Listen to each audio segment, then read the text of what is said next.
Hello friends, स्वागत है आपका। पिछले लेक्चर में हमने एप्लीकेशन ऑफ डेरिवेटिव्स का तीसरा पार्ट फिनिश कर दिया था, that was Rolle's theorem and Lagrange's mean value theorem. So अब तक अपने तीन पार्ट्स हो चुके हैं। First one exercise was tangent normal and rate measure, दूसरा था अप्रॉक्सीमेशन, फिर था Rolle's theorem and Lagrange's mean value theorem. तीनों बहुत इजी थे। अब हम शुरू करने जा रहे हैं fourth part, that is from the fourth exercise of this chapter, जो बहुत बहुत इंपॉर्टेंट है। अब तक के जितने पार्ट्स हमने सीखे उसमें से सबसे इंपॉर्टेंट ये वाला एक्सरसाइज है, बिकॉज इसमें से एक क्वेश्चन तो गारंटी आता है। Okay, this exercise is divided into two parts. First one में हम लोग सीखेंगे increasing and decreasing function, also known as first derivative test. ठीक है, इसमें हम लोग एक बार डेरिवेटिव फाइंड करते हैं। दूसरा पार्ट जो हम लोग इस एक्सरसाइज में सीखेंगे that is maxima and minima. ठीक है, उसमें हम लोग दो बार डेरिवेटिव फाइंड करते हैं, बट वो मैक्सिमम मिनिमम हम लोग फिलहाल इस लेक्चर में नहीं पढ़ेंगे। आज हम लोग सिर्फ सीखने वाला है इंक्रीजिंग एंड डिक्रीजिंग फंक्शन। वैसे तो ये नाम सुना सुना सा लगता है। जब मैंने रोल्स थ्योरम सिखाया था, मैंने आपको बताया था कि इंक्रीजिंग क्या होता है, डिक्रीजिंग क्या होता है। नहीं याद है तो let's see it again. Let's suppose I have a function. ठीक है, उस फंक्शन को मैंने यहाँ पर ग्राफिकली प्लॉट कर दिया। तो ग्राफिकली ये जो y एक्सिस होता है वो फंक्शन होता है, ये x एक्सिस होता है। यहाँ पे अलग अलग पॉइंट्स होते हैं, 1 2 3 4 5 6 मान लीजिए। यहाँ पर भी अलग अलग पॉइंट्स होंगे, 1 2 3 4 5 इस तरीके से। ठीक है, सो जब मैंने रोल्स थ्योरम सिखाया था, मैंने आपको बताया था कि अगर आपका ग्राफ ऐसे ऊपर की तरफ जा रहा है, it means this function is an increasing function. This function is an increasing function। अगर आपका ग्राफ ऊपर की तरफ जा रहा है तो हम लोग उसे क्या कहेंगे, इंक्रीजिंग फंक्शन। ठीक है, सिमिलरली अगर आपका ग्राफ नीचे की तरफ जा रहा है तो हम लोग उसे क्या कहेंगे, decreasing function. We call it as decreasing function. Keep this in mind. ठीक है, अब जैसे कि इंक्रीजिंग फंक्शन नाम आया तो समझ गया कि फंक्शन ऊपर की तरफ जा रहा है। लेकिन क्या हर क्वेश्चन में हम लोग ऐसे ग्राफ बनाएंगे? हम लोग किसी भी क्वेश्चन में ग्राफ तो बनाते ही नहीं है। ये तो सिर्फ समझने के लिए है कि ऊपर की तरफ जा रहा है तो इंक्रीजिंग, नीचे की तरफ आ रहा है तो डिक्रीजिंग। तो फिर सम सॉल्व करने टाइम क्या करना है, तब आपको इंक्रीजिंग फंक्शन कैसे समझ में आएगा। In that case what you have to do is, मुझे इस कर्व का टेंजेंट निकालना पड़ेगा। टेंजेंट कैसे मिलेगा? Can I say at this point I will draw tangent to this curve. ठीक है, ये टेंजेंट है। अब इस कर्व का ये टेंजेंट है, इसका अगर मैं स्लोप निकालूं, that is slope of this tangent, तो मुझे समझ में आ जाएगा कि वो इंक्रीजिंग है या डिक्रीजिंग। कैसे?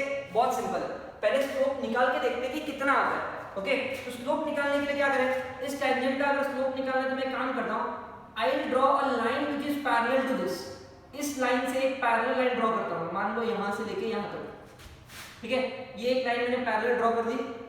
तो इसके कोऑर्डिनेट्स क्या होंगे, एक ये एक ये, 3.5 5। ठीक है, so what are the coordinates of this point? Can I say 1, 2? And what are the coordinates of this point? 3.5, 5। और इस पॉइंट A से लेके पॉइंट B तक स्लोप को निकाल सकते हैं। तो स्लोप ऑफ AB कितना होगा?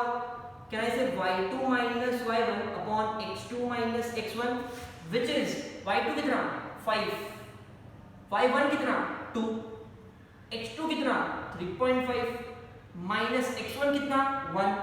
So if I subtract this 5 minus 2 3, 3.5 minus 1 is 2.5। ये जो भी आंसर आया, can I say this answer is positive? ये जितना भी आंसर आएगा अगर इसको डिवाइड भी कर लोगे तो answer is positive. Slope of AB आया पॉजिटिव, इसका मतलब can I say slope of tangent भी पॉजिटिव होगा, क्योंकि lines are parallel, slopes are equal. Slope of tangent भी पैरेलल होगा। और स्लोप ऑफ टेंजेंट एक्चुअली होता क्या है, स्लोप ऑफ टेंजेंट होता है डेरिवेटिव, मतलब dy by dx।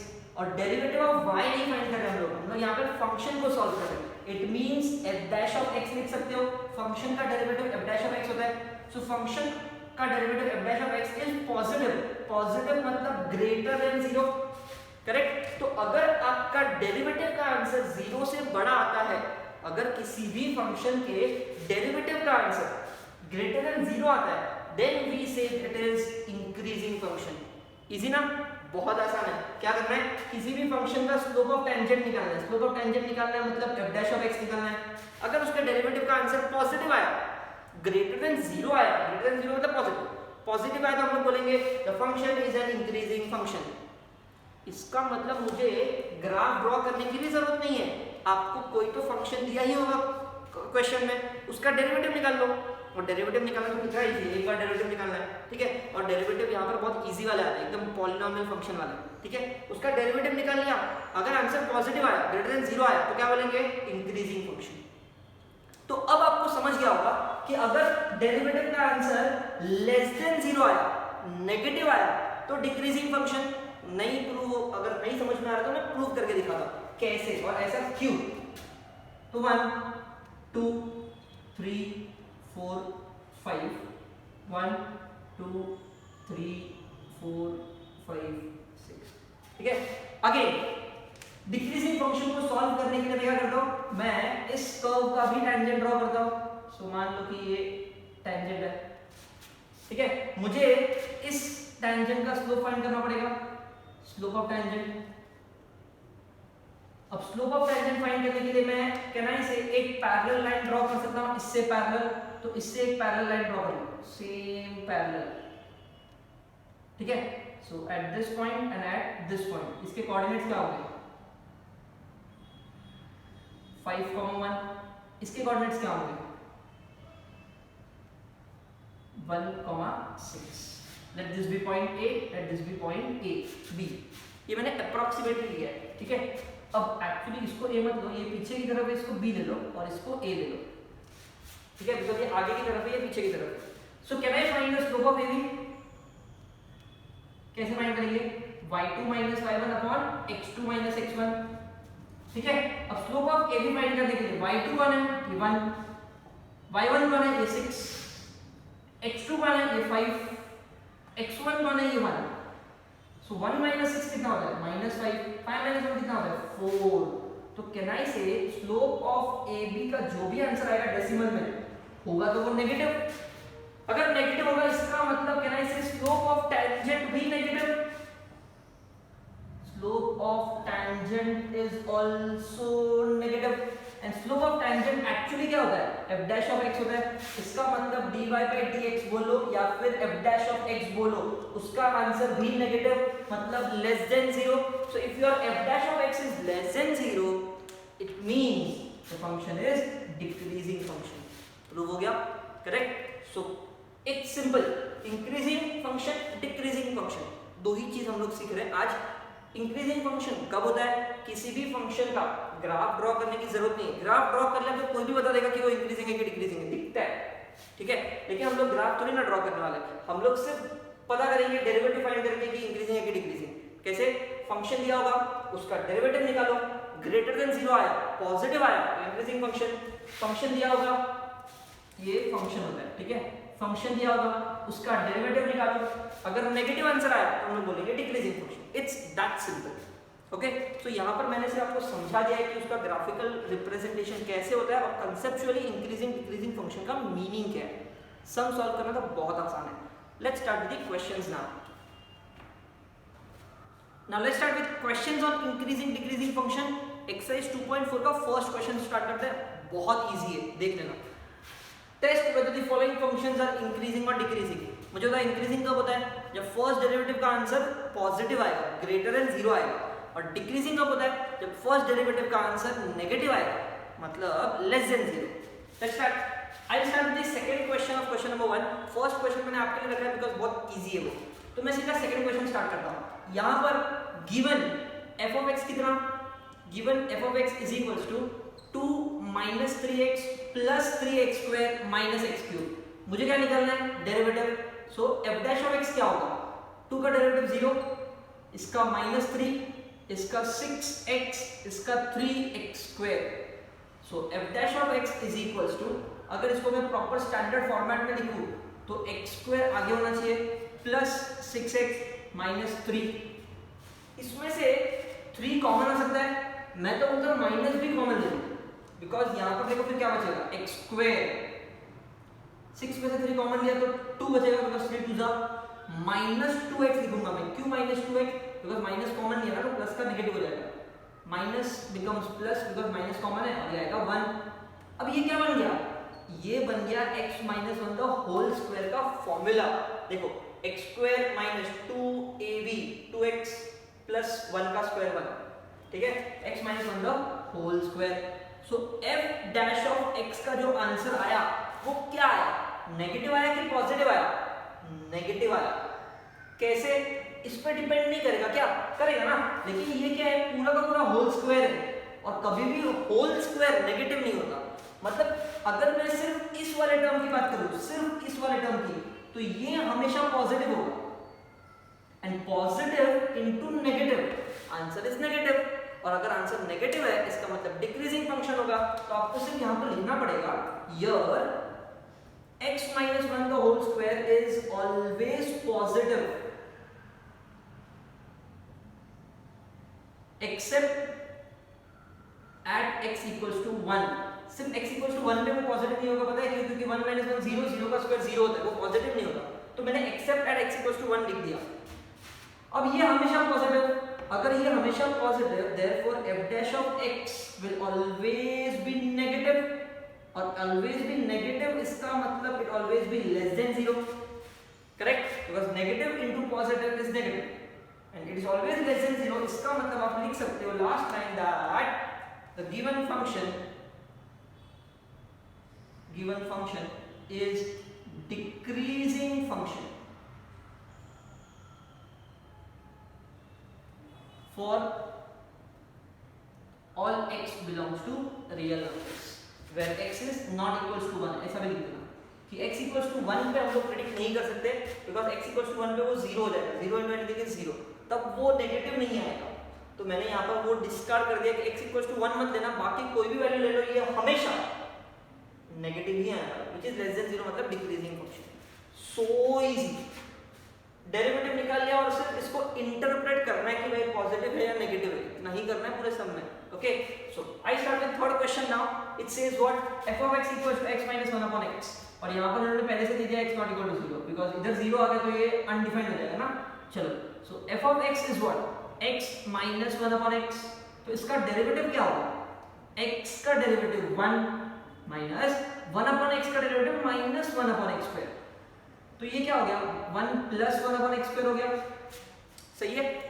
1 ये तो हमेशा पॉजिटिव होता है, प्लस 1 अपॉन x स्क्वायर कहना था ये भी हमेशा पॉजिटिव होगा बिकॉज़ x का स्क्वायर है और स्क्वायर तो हमेशा पॉजिटिव होता है। मैं यहां पे लिख सकता हूं here 1 is positive also 1 upon x square is also positive always except at x not equal to 0, ठीक है। so x 0 जब होगा तो अनडिफाइंड हो जाएगा, तो x not equal to 0 मुझे मेंशन करना पड़ेगा, ठीक है।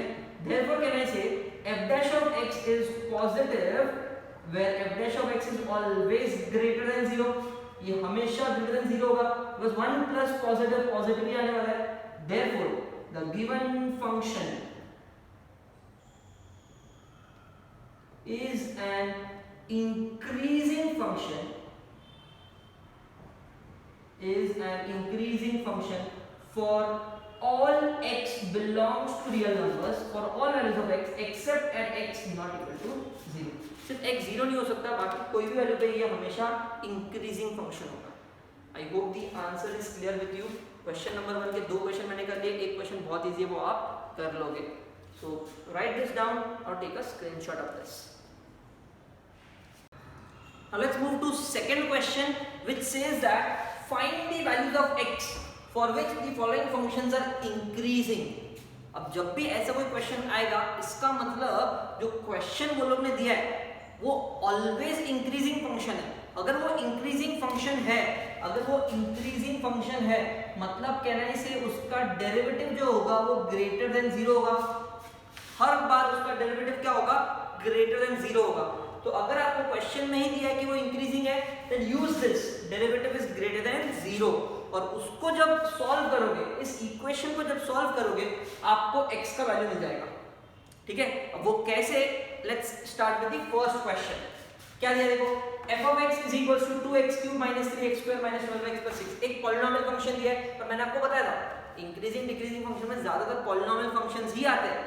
अब इसका मुझे क्या करना है, डेरिवेटिव निकालना है। क्यों? क्योंकि इंक्रीजिंग फंक्शन है और डेरिवेटिव ग्रेटर देन 0 होता है। सो पहला काम, given f of x is equals to 2x cube minus 3x square minus 12x plus 6।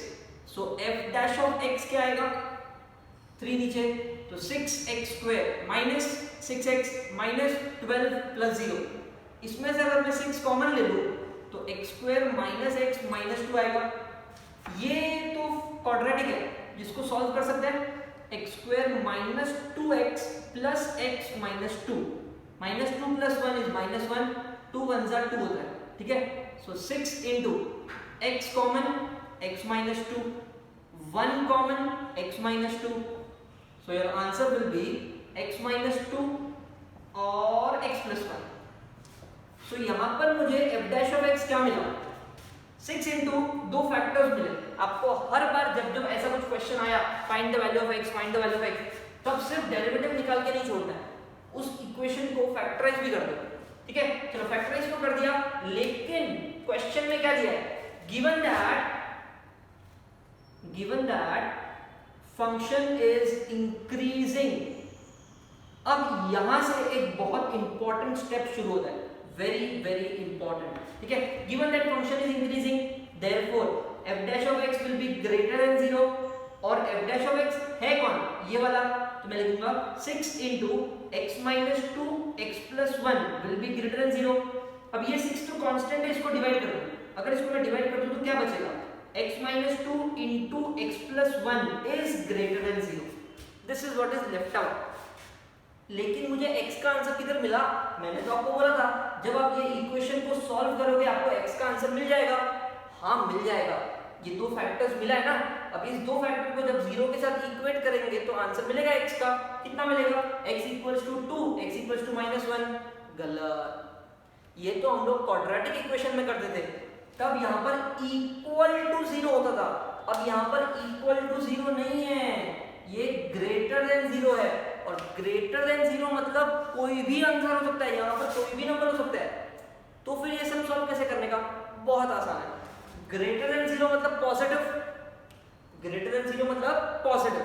तो दो फैक्टर्स है, मतलब ये पहला फैक्टर, ये दूसरा फैक्टर, दोनों फैक्टर को मल्टीप्लाई करके आंसर पॉजिटिव आना चाहिए। फिर से रिपीट करता हूं मैं क्या बोल रहा हूं, जब भी ऐसा कोई क्वेश्चन क्वाड्रेटिक इक्वेशन में आता था तो यहाँ पर इक्वल टू 0 होता था, फिर आप वो 0 दोनों को बांट देते थे और x का वैल्यू निकाल सकते थे। बट यहाँ पर इक्वल टू 0 नहीं है, तो मैं 0 दोनों को नहीं बांट सकता डायरेक्टली। तो फिर कैसे करेंगे, डायरेक्टली नहीं बांट सकते तो इनडायरेक्टली सॉल्व करेंगे। हाउ, दो फैक्टर्स है, पहला दूसरा, दोनों फैक्टर का मल्टीप्लिकेशन इज पॉजिटिव। मुझे बताओ दो नंबर को मल्टीप्लाई करके पॉजिटिव कब आता है, दो नंबर को मल्टीप्लाई करके पॉजिटिव कब आता है, जब positive into positive is positive, या फिर negative into negative is positive. So यहां पर मैं सिर्फ आपको केस लिख के देता हूं, जब भी पॉजिटिव आंसर चाहिए, जब भी पॉजिटिव आंसर चाहिए तो case number 1, positive factor into positive factor is positive, correct. या फिर केस नंबर 2, क्या बोला मैंने, case number 2, negative into negative is also positive. याद रखना, positive into positive is positive, या फिर negative into negative, minus minus plus होता है, या फिर प्लस प्लस प्लस होता है। सिंपल शब्दों में प्लस प्लस प्लस, या फिर माइनस माइनस को मल्टीप्लाई किया तो भी प्लस आंसर आता है। अब ये तो बोलने के लिए हो गया ऐसा होता है, सॉल्व कैसे करने का, सॉल्व भी आपको इसी तरीके से करना पड़ेगा। यहां पर मैं लिखूंगा केस 1, केस 1 में क्या लिखेंगे, पहला आंसर पॉजिटिव मतलब x minus 2 is greater than 0, पहला आंसर पॉजिटिव, एंड दूसरा भी positive, x plus 1 is also greater than 0, पहला भी पॉजिटिव चाहिए, दूसरा भी पॉजिटिव चाहिए। अब जब मैं इसको सॉल्व करूंगा, x माइनस 2 ग्रेटर देन 0, ये 2 उधर जा सकता है तो मिलेगा x ग्रेटर देन 2, एंड इसको जब मैं सॉल्व करूंगा 0 के साथ 1 उधर जाएगा तो मिलेगा x ग्रेटर देन -1। समझ में आया क्या किया हमने? 0 को जब मैंने इन दोनों को बांटा, ये भी पॉजिटिव ये भी पॉजिटिव, केस नंबर 1 सॉल्व कर रहे हैं हम लोग। दोनों पॉजिटिव, 2 को उधर भेजा x ग्रेटर देन 2 एंड 1 को उधर भेजा x ग्रेटर देन -1। ये बोलता है x ग्रेटर देन 2, ये बोलता है x ग्रेटर देन -1। अगर इन दोनों को समझना है तो मैं आपको एक सिंपल सा नंबर लाइन ड्रॉ करके दिखाता हूं। नंबर लाइन जिसमें 0 होता है, 1 होता है, 2 होता है, 3 होता है, -1 -2 ये सब होता है। ठीक है, ये क्या बोल रहा है? x ग्रेटर देन 2 बोल रहा है, मतलब 2 से बड़े वाले लोग, 2 से बड़े वाले लोग। ठीक है, ये क्या बोल रहा है? x ग्रेटर देन -1 बोल रहा है, ये बोल रहा है कि -1 से बड़े वाले लोग चाहिए, -1 से बड़े वाले लोग चाहिए। करेक्ट, लेकिन मुझे तो दोनों की सुननी पड़ेगी, सिर्फ एक का सुना तो फंस जाऊंगा मैं, मेरा आंसर गलत हो जाएगा। तो दोनों का अगर सुनना है तो दोनों का जो कॉमन आंसर है वो लिखना पड़ेगा। तो इन दोनों में कॉमन आंसर कौन सा है? अगर आप देखोगे तो कहने से ये वाला जो पार्ट है वो रेड वाले में भी है, ब्लू वाले में भी है, तो मैं इन दोनों का जो कॉमन आंसर है वो लिखूंगा, that is x greater then 2। Case 1 का आंसर आया x ग्रेटर देन 2, केस 1 का आंसर आया x greater then 2। I hope this is clear. एक ही आंसर, दो लिखे थे बट दोनों नहीं होंगे, उसमें से एक ही आंसर होगा, तो मैंने लिखा x ग्रेटर देन 2। ये तो हुआ केस 1। अब मैं सॉल्व करता हूं केस 2। केस 2 क्या बोलते हैं? देखो, नेगेटिव नेगेटिव मतलब ये भी नेगेटिव ये भी negative, x -2 less than 0। Negative मतलब आप ग्रेटर देन 0 नहीं बांटोगे, आप लेस देन 0 बांटोगे। एंड दूसरा वाला x + 1 is also less than 0, दोनों को नेगेटिव नेगेटिव बांटा है। ओके, अब 2 को उधर भेजो तो क्या मिलेगा? x लेस देन 2 मिलेगा। 1 को उधर भेजो तो क्या मिलेगा? x लेस देन -1 मिलेगा। ये दो आंसर मिले, लेकिन दो नहीं लिख सकते, एक ही लिखना पड़ेगा। तो उसके लिए क्या करो? एक नंबर लाइन इमेजिन करो, 0 1 2 3 -1 -2। ठीक है, अब ये क्या बोल रहा है? x less than 2, less than 2 मतलब 2 से छोटे वाले लोग, ये सारे। x लेस देन -1 मतलब क्या? -1 से छोटे वाले लोग, ये वाले। अब इन दोनों का कॉमन आंसर कौन सा है? कहना चाहिए ये वाला, मतलब -1 से छोटे वाले। सो मैं लिखूंगा therefore x is less than -1। Case 2 का आंसर। तो मुझे दो आंसर्स मिले। कौन से दो आंसर? एक ये वाला, एक ये वाला, और दोनों भी आपके आंसर होंगे। केस 1 का भी आंसर, केस 2 का भी आंसर, दोनों भी आपके आंसर होंगे। I hope this is clear. फिर से रिकैप, फंक्शन दिया होगा, उसका डेरिवेटिव निकाला, उसको फैक्टराइज करके रखने का। ठीक है, फैक्टराइज करने के बाद देखने का कि इंक्रीजिंग दिया है कि डिक्रीजिंग दिया है। इंक्रीजिंग दिया है मतलब f' is greater than 0, greater than 0 f' कौन है? ये लिख दिया। 6 को भेज दो, कांस्टेंट है, उसको 0 के साथ डिवाइड कर दोगे तो 0 हो जाएगा।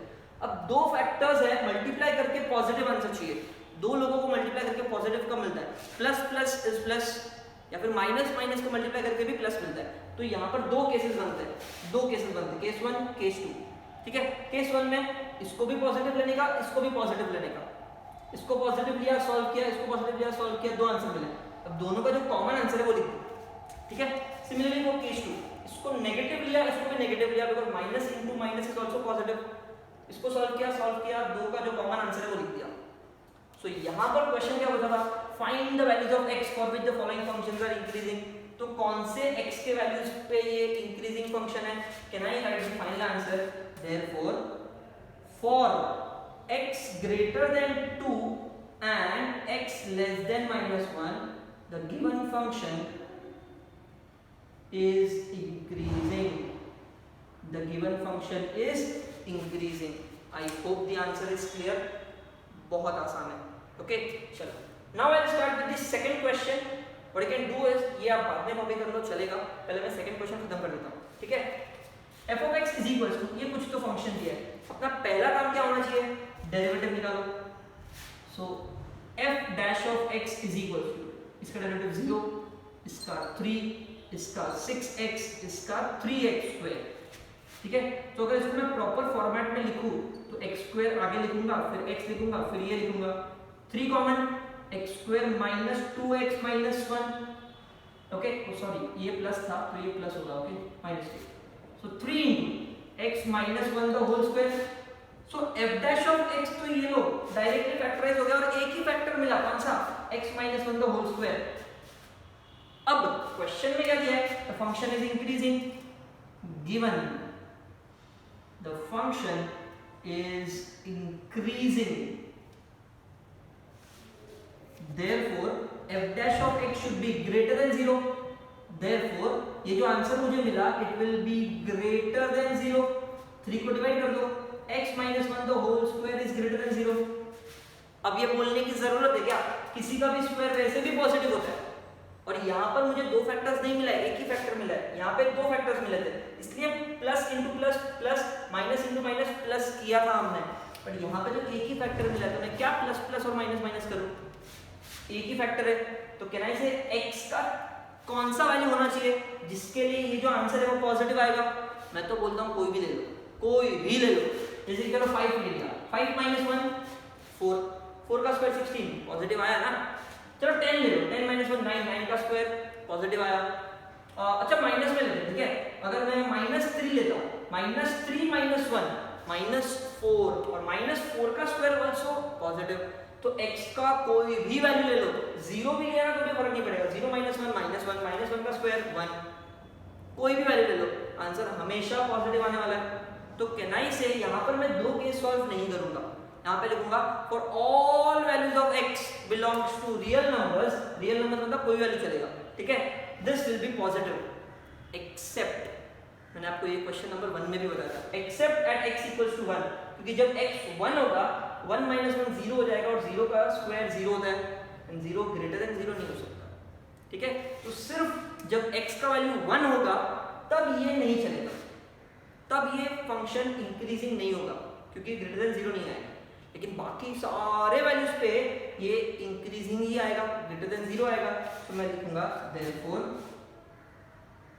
for x belongs to all the values of real numbers except at 1, चाहो तो उसमें से 1 माइनस कर दो, इस तरीके से मैं क्या बोल रहा हूँ, x belongs to all values of real numbers except minus 1, x 1 नहीं हो सकता, या फिर आप स्टेटमेंट के फॉर्म में भी लिख सकते हो except at x equals to 1, ठीक है, for x belongs to real number ऐसा भी लिख सकते हैं हम लोग, except at x equals to 1, या फिर real numbers minus 1 करके भी लिख सकते हैं, except at x equals to 1 the given function is increasing। I hope this answer is clear। बहुत आसान था, ये तो बहुत आसान था बिकॉज इसमें दो केसेस नहीं बने, यहाँ पर जब दो केसेस बनेंगे तो भी इट्स इजी। क्या रखना, अगर आपको ग्रेटर देन 0 आंसर चाहिए, मतलब पॉजिटिव आंसर चाहिए, तो प्लस प्लस प्लस या फिर minus minus plus, solve this two cases and you get the answer, ठीक है। थर्ड क्वेश्चन मैंने आपके लिए रखा because it is similar to first question, easily answer आ जाएगा, okay. Right this down, question number 2 for increasing function. Now let's start with question number 3। Question number 2 में हमने इंक्रीजिंग फंक्शंस के सम सॉल्व किए, क्वेश्चन नंबर 3 में decreasing solve करने वाले हैं। देखो क्वेश्चन क्या है, find the values of x for which the following functions are decreasing. Similar question है, सिर्फ इंक्रीजिंग की जगह पर डिक्रीजिंग आ गया। अब डिक्रीजिंग कब होता है, जब डेरिवेटिव इज लेस देन 0, मतलब आपके फंक्शन का डेरिवेटिव का आंसर अगर नेगेटिव आता है तो हम लोग उसको डिक्रीजिंग बोलते हैं, राइट। अब इस क्वेश्चन में ऑलरेडी बोला है कि डिक्रीजिंग है, मतलब मैं फर्स्ट डेरिवेटिव को लेस देन 0 लिखूंगा, उस इक्वेशन को जब सॉल्व करेंगे तो x का वैल्यू मिलेगा, ठीक है। Let's start first question, f of x is equals to some polynomial function is given, और पॉलिनोमियल फंक्शन का डेरिवेटिव लेना तो सबसे आसान है। f dash of x क्या मिलेगा, देखो 6x square minus 6x minus 12, इसका डेरिवेटिव 0, इसमें से चाहो तो 6 कॉमन ले सकते हो, चलो यहाँ ले लेते हैं x square minus x minus 2, अब ये फैक्टराइज हो सकता है, so x square minus 2x plus x minus 2 which will be written as x minus 2 और यहाँ पे आएगा x plus 1। अगर डायरेक्ट नहीं समझ में आया तो आप क्या कर सकते हो, इसको इसमें से x कॉमन लो, x minus 2 फिर plus 1 x minus 2, तो आंसर मिल जाएगा। So this is my first derivative जिसका डेरिवेटिव लिया, लेकिन मैंने आपको बताया था जब भी x का वैल्यू फाइंड करना है डेरिवेटिव निकाल के मत छोड़ देना, उसको फैक्टराइज भी करना है, सो फैक्टराइज। अब क्वेश्चन में क्या दिया है, the given function is decreasing, अब फंक्शन इज डिक्रीजिंग, इसका मतलब कैन आई से f dash of x is less than 0. f dash of x कौन है? ये पूरा, तो 6 into x minus 2 x plus 1 is less than 0. 6 से डिवाइड कर दो, x minus 2 x plus 1 is less than 0. ये पिछले वाले क्वेश्चन जैसे नहीं हो गया? क्वेश्चन नंबर 2 में भी ऐसे ही कुछ आया था, दो फैक्टर्स थे बट ये लेस देन 0 नहीं था, वहां पर ग्रेटर देन 0 था. ग्रेटर देन 0 था मतलब पॉजिटिव चाहिए, और पॉजिटिव कब मिलता है? दो केसेस होते हैं, करेक्ट? या तो दोनों पॉजिटिव पॉजिटिव या फिर दोनों नेगेटिव नेगेटिव. ठीक है, दैट वाज क्वेश्चन नंबर 2. अब क्वेश्चन नंबर 3 में मुझे क्या चाहिए? Less than 0. लेस देन 0 मतलब नेगेटिव चाहिए. मुझे बताओ नेगेटिव कब मिलता है? जब मैं दो लोगों को मल्टीप्लाई करता हूं. दो लोगों को जब मैं मल्टीप्लाई करता हूं, यहां पे मैं केसेस लिखने वाला हूं, ठीक है? Cases for negative. Case number 1, दो लोगों को मल्टीप्लाई करके नेगेटिव कब आता है? जब पहला वाला पॉजिटिव दूसरा वाला नेगेटिव, तो इन दोनों को जब मल्टीप्लाई करोगे तो आंसर आएगा नेगेटिव, करेक्ट? पहला पॉजिटिव दूसरा negative, positive into negative is negative. या फिर सेकंड केस, पहला वाला नेगेटिव दूसरा पॉजिटिव, तो भी आंसर नेगेटिव ही आता है. Plus minus also minus, minus plus also gives you minus. तो जब आपको आंसर नेगेटिव चाहिए, मींस यहां पर जब लेस देन 0 आएगा, इट मींस जब डिक्रीजिंग के क्वेश्चन सॉल्व करोगे तो लेस देन 0 तो आना ही आना है, नेगेटिव तो चाहिए ही चाहिए. तो आपके दो केसेस कौन से होंगे? पहले वाले को पॉजिटिव लो, दूसरे को negative. This is the first case. Second case क्या होगा? पहले को नेगेटिव लो, दूसरे को पॉजिटिव. ठीक है, अब ये पहला दूसरा कौन? ये पहला ये दूसरा. First factor second factor. ठीक है, so your case 1 will be x minus 2 positive मतलब ग्रेटर देन 0. देखो यहां पर लेस देन 0 है, फिर भी मैंने इसको ग्रेटर लिखा. ठीक है, एंड सेकंड वाला x plus 1 is less than 0. Second वाले को मैं नेगेटिव लेने वाला, सेकंड वाले को मैं नेगेटिव लेने वाला. पहले को पॉजिटिव, सेकंड को नेगेटिव. पॉजिटिव मतलब ग्रेटर देन 0, नेगेटिव मतलब लेस देन 0. और इन दोनों को सॉल्व करते हैं. x minus 2 greater than 0 मतलब x greater than 2, ये उधर जाएगा. एंड प्लस 1 उधर गया तो -1, x less than -1. ठीक है, ये क्या बोल रहे हैं? x 2 से बड़ा चाहिए. तो थोड़ा इसको नंबर लाइन से समझ लेते हैं. वैसे आपको एग्जाम में नंबर लाइन नहीं बनाए तो भी चलेगा, इसको रफ लाइन में बना देने का.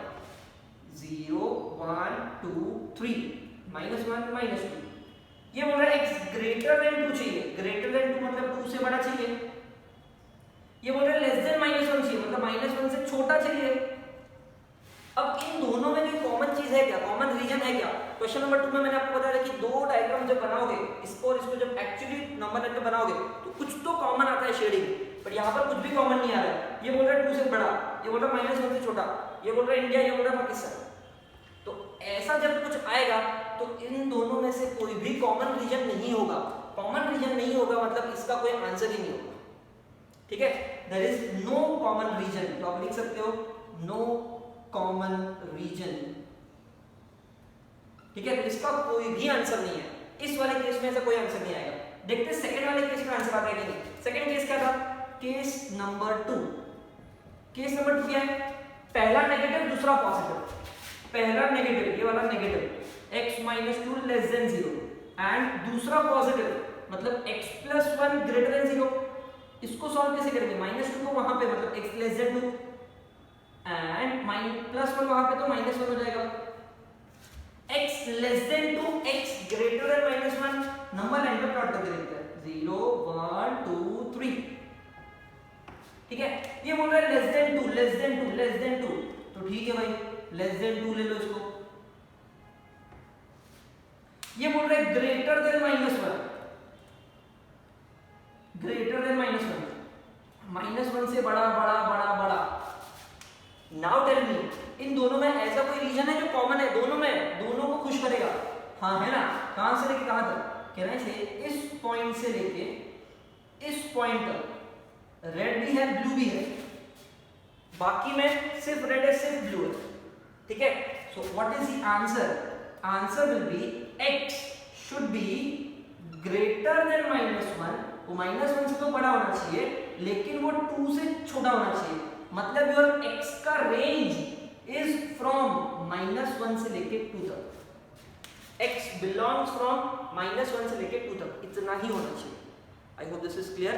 इसके पहले वाले क्वेश्चन में, क्वेश्चन नंबर 2 में हमने दो आंसर अलग अलग आंसर्स मिले थे, राइट? तो क्योंकि केस 1 और केस 2 दोनों आपको आंसर दे रहे थे वो लोग, बट जब भी आप डिक्रीजिंग के लिए सॉल्व करोगे, याद रखना दोनों केस में से एक केस ही आपको आंसर देगा। एक केस में नो कॉमन रीजन आएगा और दूसरे केस में ऐसा कुछ तो कॉमन रीजन आएगा जो आपका आंसर होगा। Okay, now this is valid only for decreasing functions. क्या होगा डिक्रीजिंग फंक्शन में? दो केस जब सॉल्व करोगे, एक केस का आंसर नहीं आएगा, एक केस का आएगा, कॉमन रीजन कुछ तो आएगा, ठीक है? जब भी डिक्रीजिंग के लिए सॉल्व करोगे। अब ऐसा बोल नहीं सकते कि हमेशा फर्स्ट के लिए नो कॉमन रीजन, ऐसा कुछ नहीं होता। फर्स्ट के लिए भी आंसर आ सकता है, सेकंड के लिए नहीं आएगा, ऐसा भी हो सकता है, depends on question to question. But आपको दोनों केस सॉल्व करके दिखाना है और फिर एंड में बताना है कि this is the common region and there is no answer for this case, ठीक है? सो ओवरऑल इस क्वेश्चन का आंसर क्या होगा? सिर्फ इतना सा, ये नहीं होगा, बिकॉज इसने आपको एक्चुअली x का वैल्यूज दिया। -1 से लेके 2 तक अगर आप कोई भी वैल्यू यूज करते हो इस फंक्शन में, तो आपका फंक्शन हमेशा डिक्रीजिंग ही होगा। Okay, so this is it with the question. आपको सिर्फ दो केस दिखा के क्वेश्चन को फिनिश करना है। चलो नेक्स्ट, अब मैं सेकंड क्वेश्चन सॉल्व करता हूं। First question polynomial function solve हो गया। सेकंड क्वेश्चन देखो, x + 25/x। अब इसको सॉल्व करने के लिए भी सबसे पहले तो डेरिवेटिव लेना ही पड़ेगा। f' क्या आएगा? x का डेरिवेटिव 1 प्लस 25 कांस्टेंट के बाहर 1/x का derivative -1/x²। So this can be written as 1 - 25/x², that is first derivative, ठीक है? अब मुझे पता है कि function is decreasing, function decreasing है, इसका मतलब given function is decreasing, therefore can I say f' is less than 0। अब f' less than 0 इसका मतलब क्या? ये वाला जो मैंने यहाँ पे लिखा है 1 - 25/x² is less than 0, इसको इधर भेज दो। 1 is less than 25/x², ये इधर भेज दो। x² is less than 25, x² less than 25 का मतलब होता है x का वैल्यू कभी 0 नहीं हो सकता। ये मैंने आपको क्वेश्चन नंबर 1 में ही बताया था, बिकॉज अगर x का वैल्यू 0 हो गया तो 0 का स्क्वायर 0, 0 less than 25। वैसे तो 0 less than 25 होता है, बट हम लोग यहाँ पर 0 नहीं लेंगे। क्यों मालूम है? क्योंकि वो डिनोमिनेटर में, x अगर डिनोमिनेटर में है यहाँ पर, क्योंकि मैंने यहाँ से उठा के यहाँ पे डाला ना, तो मैंने उसको न्यूमरेटर में शिफ्ट किया। बट अगर x 0 हो गया इस स्टेप पे, तो कहना है इसे डिनोमिनेटर 0 हो जाएगा और आंसर नॉट डिफाइंड हो जाएगा।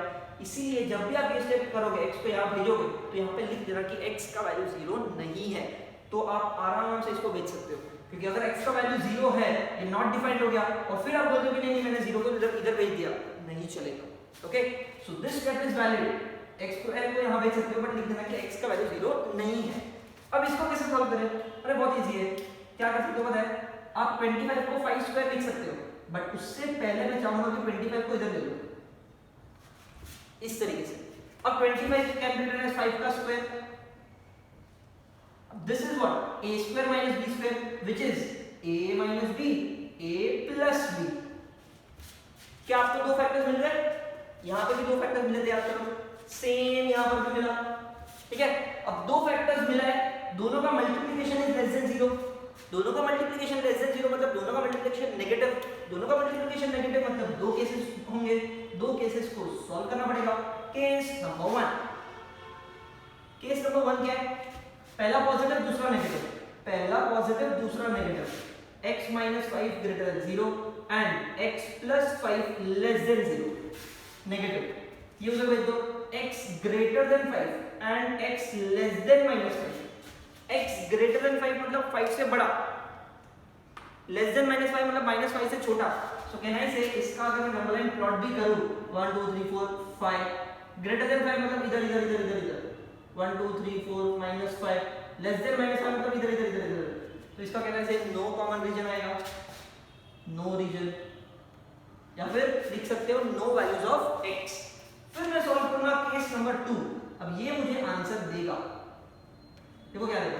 पहला नेगेटिव दूसरा पॉजिटिव, पहला नेगेटिव दूसरा positive, x - 5 less than 0 and x plus 5 greater than 0।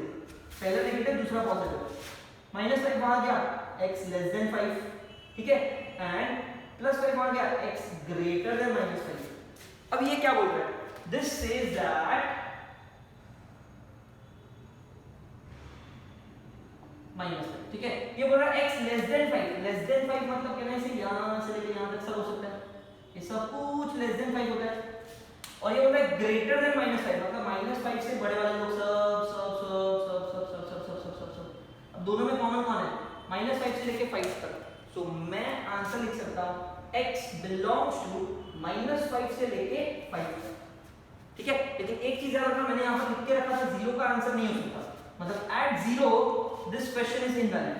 सो यहां पे लिख सकते हो -5 to 5 except x not equal to 0, मतलब x इक्वल टू 0 नहीं हो सकता, तो उसको आप ऐसा लिख सकते हो -0।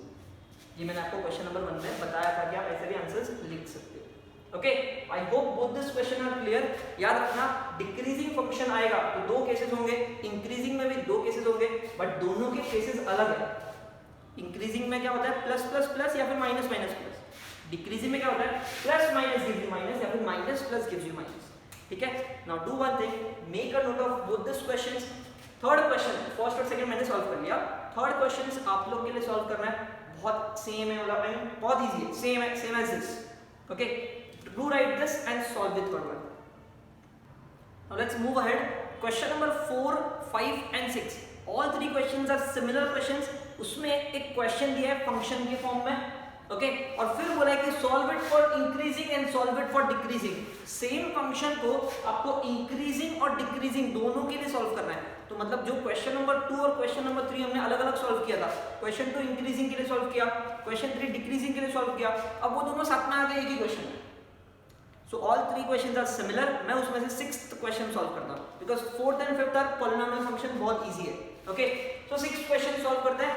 4th and 5th आपके लिए question क्या है? Find the values of x for which the following function, एक rational function दिया है, is strictly increasing, is strictly decreasing, ठीक है। तो पहले काम करते हैं, इंक्रीजिंग हो या डिक्रीजिंग हो, डेरिवेटिव जो सब में निकालना पड़ता है, तो पहले मैं डेरिवेटिव निकाल लेता हूँ और फिर इंक्रीजिंग डिक्रीजिंग के लिए अलग अलग सॉल्व करेंगे। सो फर्स्ट स्टेप, फंक्शन लिख लो। Function is what? f of x is equals to x upon x square plus 1। अब इसका डेरिवेटिव निकालना पड़ेगा, that is f dash of x, कैसे? u by v, v derivative of u, x का derivative 1 होता है, minus u derivative of v, x square का derivative 2x, 1 का derivative 0, upon upon upon v square, ठीक है। सो 1 into एनीथिंग तो फर्क पड़ेगा नहीं, x square plus 1 minus 2x square upon x square plus 1 the whole square. अब अगर आप देखोगे तो x स्क्वायर और माइनस 2x स्क्वायर क्या होगा? Minus x square plus 1 the whole square, and this is my first derivative. First derivative का answer मिल गया, यहां तक करके छोड़ देना चलेगा। अब मैं सॉल्व करूंगा जो मेरे दो अलग अलग पार्ट्स हैं। कौन कौन से पार्ट्स हैं? First one strictly increasing, means increasing के लिए सॉल्व कर रहे हैं। अब मुझे बताओ, अगर आपका ये फंक्शन इंक्रीजिंग है तो कहना है से उसका जो फर्स्ट डेरिवेटिव होगा वो ग्रेटर देन 0 होगा। तो मैं यहां पर लिखूंगा if the function is increasing then f dash of x will be greater than 0। f dash of x कौन है? ये वाला। so 1 minus x square upon x square plus 1 the whole square is greater than 0। अब ये denominator whole square है मतलब positive होगा, positive को 0 के साथ मल्टीप्लाई करके उड़ जाएगा, वो पूरा 0 हो जाएगा। अब क्या मिला मुझे? 1 minus x square is greater than 0। 1 minus x square को लोग 1 square minus x square भी बोलते हैं, ठीक है। And a square minus b square के फॉर्मूला के हिसाब से ये 1 माइनस x और 1 प्लस x भी बन सकता है, करेक्ट है। 1 minus x 1 plus x is greater than 0। 1 minus x 1 plus x greater than 0 का मतलब दो फैक्टर्स को मल्टीप्लाई करके पॉजिटिव आंसर चाहिए। दो फैक्टर्स को मल्टीप्लाई करके पॉजिटिव आंसर कब मिलता है? दो केस से मिलता है। केस नंबर 1, फर्स्ट केस क्या है? दोनों भी पॉजिटिव, पहला पॉजिटिव एंड दूसरा भी positive, greater than 0 greater than 0। पहला पॉजिटिव से क्या मिलेगा? देखो x नेगेटिव है उसको तो देख दो, 1 ग्रेटर देन x और दूसरे से क्या मिलेगा, दोनों पॉजिटिव है तो 1 को उधर भेज दो, x ग्रेटर देन -1। इसको अगर मैं x के साइड से पढ़ूं, इस साइड से अगर पढ़ूं तो क्या दिखेगा, x less than 1 and x greater than -1। x less than 1 मतलब ये बोल रहा है 1 से छोटा छोटा छोटा, ग्रेटर देन -1 मतलब ये बोल रहा है -1 से बड़ा बड़ा बड़ा। अब मुझे लगता नहीं है कि वो नंबर लाइन वगैरह बनाने की जरूरत पड़ेगी, ठीक है, आप डायरेक्टली समझ सकते हो 1 से छोटा चाहिए, -1 से बड़ा चाहिए। इसका मतलब the common answer for this question is -1 से लेके 1 तक। दैट्स इट, -1 से लेके 1 तक, -1 से बड़ा और 1 से छोटा। केस 1 तो इजी हो गया। अब केस 2 पे आता हूं। केस 2 क्या, 2 को मल्टीप्लाई करके पॉजिटिव कब होता है, या तो दोनों पॉजिटिव या तो दोनों negative. 1 - x less than 0 and 1 + x less than 0। अब यहाँ पे x नेगेटिव है उसको उधर भेज दो, 1 लेस देन x एंड 1 को उधर भेज दो। सो इसको अगर ये साइड से पढ़ो तो x ग्रेटर देन 1 दिखेगा और यहाँ पे दिखेगा x लेस देन -1। इसका मतलब क्या, ये बोल रहा है 1 से बड़ा चाहिए, ये बोल रहा है -1 से छोटा चाहिए, ये बोल रहा है इंडिया चाहिए, ये बोल रहा है पाकिस्तान चाहिए, नहीं चलेगा। So I will write no values of x for this case, ठीक है। अब आप सोच रहे होंगे कि ये तो इंक्रीजिंग फंक्शन था, फिर इसमें ऐसा आंसर क्यों मिला कि एक में आंसर नहीं मिला, एक में मिला, जबकि मैंने तो आपको बताया था कि डिक्रीजिंग में ऐसा होता है, तो इसमें ऐसे इंक्रीजिंग में कैसे हो गया। उसका रीजन ये है क्योंकि x² का जो साइन था वो नेगेटिव है, इसलिए पूरा उल्टा हो गया, कहानी पूरी उल्टी हो गई। जो चीज इंक्रीजिंग के लिए होने वाली थी वो डिक्रीजिंग के लिए होगी, और जो चीज डिक्रीजिंग के लिए होने वाली थी वो इंक्रीजिंग के लिए हो जाएगी, बिकॉज x² का साइन ही चेंज हो गया, ठीक है। चलो anyways this doesn't matter. Now I will start with decreasing function. Okay, so decreasing function के लिए मैं लिखूंगा स्ट्रिक्टली डिक्रीजिंग। अब स्ट्रिक्टली डिक्रीजिंग में क्या होगा, if the function is decreasing, if the function is decreasing, can I say f dash of x will be less than 0, और f dash of x कौन है, ये वाला। so 1 - x² upon x² + 1 the whole square is less than 0। ये फिर से उचक के यहाँ जाएगा तो 0 हो जाएगा। 1 - x² less than 0, इसको मैं लिख सकता हूँ 1 - x 1 + x less than 0। फिर से दोनों लोग मिले, देखो ये वाला और ये वाला, और दोनों लेस देन 0 चाहिए। ऐसा कब होता है कि दो लोग को मल्टीप्लाई करके लेस देन 0 मिलता है, दो cases, case 1 and case 2, correct. तो एक काम कर सकते हैं, केस नंबर 1 मैं यहाँ पे लिखता हूँ, ठीक है, इसी का यहाँ पे सॉल्व कर रहा हूँ, तो थोड़ा मैनेज कर लेना। केस नंबर 1 क्या है, केस नंबर 1 फर्स्ट वाला पॉजिटिव और सेकेंड वाला नेगेटिव। फर्स्ट वाला पॉजिटिव लिया, सेकेंड वाले को नेगेटिव लिया, positive into negative is negative. इसको सॉल्व करो, x वहां पे 1 greater than x and x less than -1। इसको अगर ये साइड से पढ़ूंगा तो x लेस देन 1 दिखेगा और ये दिखेगा x लेस देन -1। ये बोल रहा है 1 से छोटा, ये बोल रहा है -1 से छोटा। इसमें नंबर लाइन ड्रॉ करना पड़ेगा बिकॉज़ कंफ्यूज हो जाओगे। देखो 0 1 2 -1 -2 -3, ठीक है। क्या बोल रहा है, देखो ये बोल रहा है x लेस देन 1 मतलब ये साइड, ये बोल रहा है x लेस देन -1 से भी छोटा चाहिए इसको। चलो रेड में ड्रॉ करता हूं, ठीक है, -1 से छोटा चाहिए इसको। अब बताओ दोनों में कॉमन रीजन कौन है, कहना है ये वाला जो ये बोल रहा था कि x लेस देन -1। जब x लेस देन -1 होता है it is by default less than 1 also, ठीक है। तो my answer for this case will be x less than -1। Answer for this case will be x less than -1। यहां तक लगा तो भी चलेगा, या फिर आप ऐसा भी लिख सकते हो x belongs to less than -1 मतलब कहां तक, -∞ से लेके -1 तक, ठीक है। कहां तक मतलब नेगेटिव इंफिनिटी तक जाएगा ना, ऐसा भी लिख सकते हैं, नहीं लिखा तो ये भी चलेगा। Okay, this was case number 1। अब मैं सॉल्व करता हूं केस नंबर 2, ठीक है। केस 2 में क्या लेंगे, केस 1 में क्या लेगा, पहले को पॉजिटिव दूसरे को नेगेटिव। तो केस 2 में मैं पहले को नेगेटिव लूंगा और दूसरे को पॉजिटिव लूंगा, ठीक है। और -x वहां गया तो +x हो गया, और इसमें 1 को वहां भेज दिया तो -1 हो गया। ये क्या बोल रहा है, x ग्रेटर देन 1, और ये क्या बोल रहा है, x greater than -1। So to differentiate this ऐसा कर लेते हैं, x greater than 1 x greater than -1। इसका मतलब क्या, 0 1 2 3 -1 -2। नंबर लाइन पे अगर इसको ग्रेटर देन 1 को प्लॉट किया तो ऐसा आएगा, और ग्रेटर देन -1 को प्लॉट किया तो -1 से बड़ा ऐसा आएगा। अब दोनों में कॉमन रीजन कौन सा है? कैन आई से ये ब्लू वाला जो रेड वाले में भी है ब्लू वाले में भी है, so what is the answer? Can I से दोनों का जो कॉमन आंसर होगा वो होगा x greater than 1। It means x belongs to 1 से लेके इंफिनिटी तक, and that's my answer.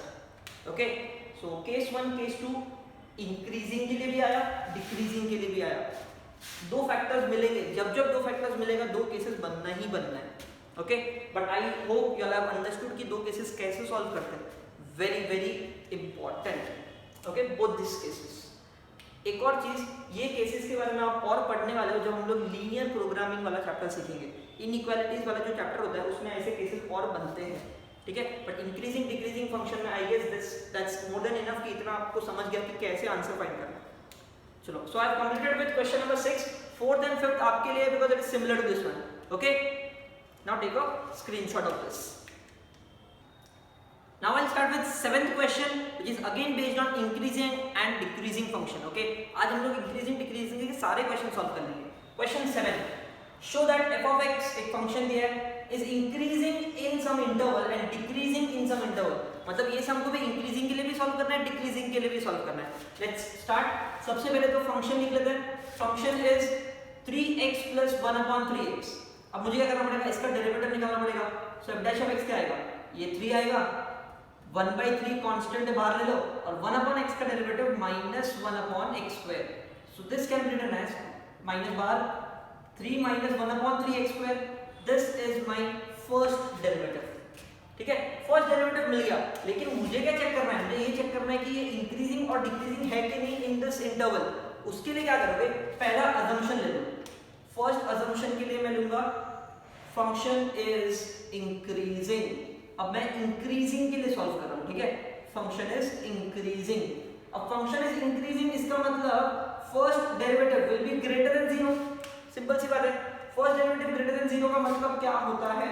Can I से ये जो आंसर मुझे मिला 3 - 1/3x² will be greater than 0, इसको उधर भेज दो। सो 3 ग्रेटर देन 1/3x², राइट है। ये पूरा अगर मैं यहां भेज दूं, ये पूरा सो हो जाएगा 9x² इज ग्रेटर देन 1। 1 को यहां ले लो, 9x² - 1 इज ग्रेटर देन 0। अब ये तो कोई इक्वेशन या फिर फैक्टर्स नहीं बना, इसको फैक्टर्स बनाना पड़ेगा। हाउ? It's simple. 9x² लिख सकते हैं 3x द होल स्क्वायर, और 1 को लिख सकते हो 1 का स्क्वायर। तो दो फैक्टर्स मिले ना, तो ये दो फैक्टर्स कौन से हुए? कैन आई से a² - b² is a - b, a plus b, a minus b, a plus b, a minus b, a plus b is greater than 0। तो ये हुए आपके दो फैक्टर्स जिसको मुझे सॉल्व करना है फॉर इंक्रीजिंग फंक्शन, ठीक है। अब दो फैक्टर्स ग्रेटर देन 0 का मतलब क्या होता है? दो फैक्टर्स ग्रेटर देन 0 का मतलब होता है कि पॉजिटिव है। और कब पॉजिटिव आता है? दो केसेस। केस नंबर 1, जब पहला positive 3x - 1 is greater than 0 और दूसरा भी positive 3x plus 1 is greater than 0, ठीक है। अब पहला पॉजिटिव आपको क्या आंसर देगा? देखो 3x greater than 1, x greater than 1/3, -1 वहां आ गया, 3 को नीचे ले लिया, and 3x greater than -1, x greater than -1/3। ये बोल रहा है -1/3 से बड़ा लो, ये बोल रहा है 1/3 से बड़े बड़े वैल्यूज लो। तो दोनों की मतलब किसकी सुने? दोनों का जो कॉमन आंसर होगा कैन आई से वो होगा x ग्रेटर देन 1/3, क्योंकि -1/3 से बड़ा 1/3 से बड़ा अगर इसका आप शेडेड रीजन या फिर नंबर लाइन पे इसको प्लॉट करोगे तो आपको समझ जाएगा 1/3, 2/3, -1/3, -2/3, ठीक है। ये बोल रहा है -1/3 से बड़ा मतलब ऐसे, ये बोल रहा है 1/3 से बड़ा मतलब ऐसे। तो ये हुआ ना कॉमन रीजन, तो मैंने लिख लिया therefore x belongs to greater than 1/3, ठीक है। केस 1 का आंसर तो मिल गया। अब सॉल्व करते हैं केस नंबर 2। केस 2 में क्या लिखोगे? पहला वाला नेगेटिव एंड दूसरा वाला भी negative, it means what, it means that minus one को वहां ले लिया ऐसे कुछ, x लेस देन 1/3 एंड ये माइनस वन हो गया, x लेस देन माइनस 1/3, ये बोल रहा है 1/3 से छोटा, 1/3 से छोटा, ये बोल रहा है माइनस 1/3 से छोटा, तो दोनों का कॉमन आंसर कौन सा होगा, कहना चाहिए ये वाला, therefore x less than minus 1/3, ये बोलते हैं 1/3 से बड़े वाला आंसर चाहिए, ये बोल रहा है माइनस 1/3 से छोटे वाला आंसर चाहिए, करेक्ट। तो अगर दोनों को अगर साथ में लिखना है कॉमन सोल्यूशन, मतलब कंप्लीट सोल्यूशन आपको लिखना है, तो कैसे लिख सकते हैं पता है, x लेस देन -3 मतलब x belongs to minus infinity से लेके माइनस 1/3 तक, और x ग्रेटर देन 1/3 मतलब 1/3 से लेके इंफिनिटी तक आपका आंसर हो सकता है। x के सारे वैल्यूज चलेंगे जो माइनस इंफिनिटी से लेके माइनस 1/3 तक लाई करते हैं, बिकॉज़ लेस देन माइनस 1/3 बोला है, और ग्रेटर देन 1/3 मतलब 1/3 से लेके पॉजिटिव साइड के इंफिनिटी तक सारे वैल्यूज चलेंगे। मुझे इन लोगों ने कौन सा वैल्यू दिया, 1/3 से 1 का वैल्यू दिया, मतलब स्टार्ट 1/3 पे होगा और खत्म 1 पे होगा, 1/3 2/3 3/3, 3/3 1 होता है, मतलब 1/3 से बड़े वाला लोग चाहिए इसको। ये जो क्वेश्चन में इंटरवल दिया है वो 1/3 से बड़ा दिया है, 1/3 से बड़ा वाला वैल्यू चलेगा क्या, हाँ चलेगा, मेरे x के आंसर में वो तो है ना, 1/3 से लेके इंफिनिटी तक सारे वैल्यू चलेंगे, अब उसको सारे तो चाहिए नहीं, उसको खाली 1 तक चाहिए। So can I say this solution which I have actually found out is valid for this interval, correct?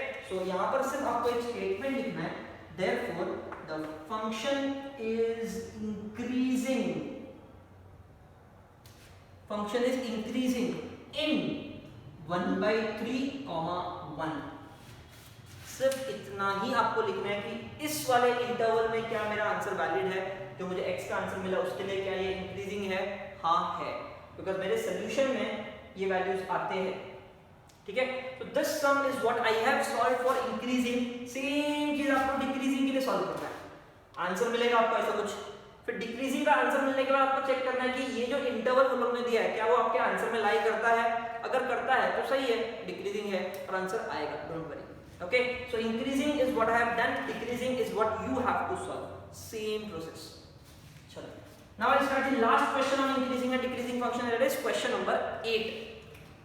show that the function x minus cos x is increasing for all values of x, मतलब मुझे बताना है कि ये increasing ही होगा, ठीक है। तो पहले फंक्शन क्या है, देखो function is x minus cos x, increasing कब होता है, जब first derivative is greater than 0, check कर लेते हैं, फर्स्ट डेरिवेटिव क्या आएगा, x का डेरिवेटिव 1, cos x का डेरिवेटिव माइनस sin x, तो माइनस माइनस ये क्या हो जाएगा, प्लस हो जाएगा, तो 1 प्लस sin x मिला फर्स्ट डेरिवेटिव का आंसर। बट ये ग्रेटर देन 0 है क्या, वो चेक करना पड़ेगा। अगर यहाँ पर सिर्फ पॉलिनोमियल फंक्शन होता तो बताना बहुत इजी है कि स्क्वायर है वगैरह है तो इसलिए वो पॉजिटिव, बट ये तो साइन है, ट्रिग्नोमेट्रिक फंक्शन, तो ट्रिग्नोमेट्रिक फंक्शन sin x का वैल्यूज कहाँ से कहाँ तक होते हैं ये पता होना चाहिए। हमने ट्रिग्नोमेट्रिक फंक्शन जब सीखा था तब मैंने आपको बताया कि sin x के वैल्यूज कहाँ से कहाँ तक होते हैं। अगर आपका टेबल भी आप चेक करोगे, जो ट्रिग्नोमेट्रिक टेबल पढ़ा था पता है, sin 30 degree, sin 45 degree, sin 60 degree, उसमें भी अगर आप चेक करोगे तो sin के सारे वैल्यूज -1 to 1, sin x के सारे वैल्यूज कहाँ से कहाँ तक होते हैं, -1 से लेके 1 तक होते हैं। Okay, so what I can write over here is values of sin x, we know that sin x के वैल्यूज मतलब sin x always lies between -1 to 1, correct. अब sin x के वैल्यू अगर -1 से 1 है मतलब मैं यहाँ पे पुट कर सकता हूँ sin x के वो सारे वैल्यूज जो -1 से 1 के बीच में होंगे, ठीक है। अब ये सारे वैल्यूज मैं कहाँ पुट करने जाऊंगा, so what I can do is I can make this as 1 plus sin x. How? Add 1 on all sides. If I add 1 on all sides, देखो क्या मिलेगा, यहाँ पे 1 ऐड करते हैं, यहाँ पे भी 1 ऐड करते हैं, यहाँ पे भी 1 ऐड करते हैं, so 1 minus 1 is 0, 1 plus sin x कौन होता है, फर्स्ट डेरिवेटिव होता है, 1 plus 1 क्या होता है, 2 होता है, मतलब आपका first derivative lies between 0 to 2, first derivative का जो आंसर है लाइज बिटवीन 0 to 2, और first derivative lies between 0 to 2, इसका मतलब कैन आई से the function is increasing, because वो पॉजिटिव है ना, 0 और 2 के बीच में, मतलब वो पॉजिटिव है, सो चाहो तो आप लिख सकते हो first derivative is always positive, therefore the given function is increasing for all values of x. That's it. मुझे सिर्फ और सिर्फ शो करना था कि वो इंक्रीजिंग है, और वो शो करने के लिए आपको सिर्फ इतना बताना है कि फर्स्ट डेरिवेटिव पॉजिटिव होगा कि नहीं होगा. अगर वो पॉजिटिव होगा तो इंक्रीजिंग, वरना डिक्रीजिंग होता, right? So that is what I have actually showed. So this completes with question 7 and 8 and also the increasing and decreasing function का टॉपिक. आज पूरे सेशन में हमने सिर्फ इस टॉपिक के बारे में ही बात किया और पूरा टॉपिक खत्म कर लिया है. पूरे सेशन सिर्फ increasing and decreasing question number 1 से लेके question number 8. Do write this. If you have any doubts, do text me. That's all for today. Thank you so much.